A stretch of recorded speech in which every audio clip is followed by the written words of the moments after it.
Today we'll talk about how can you enable this sign or know how you can do that on your tracking. First app, we go to figure out the solution or know how you can do that on your app.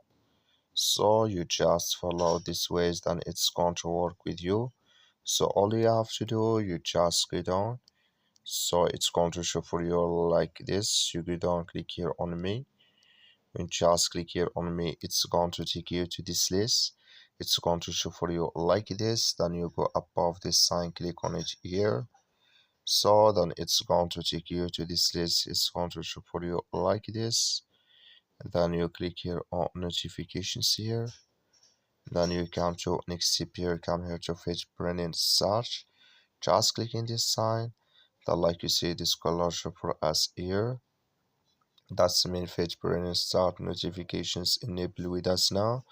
That's all you have to do. Thank you for watching. Don't forget to support us by liking, subscribe.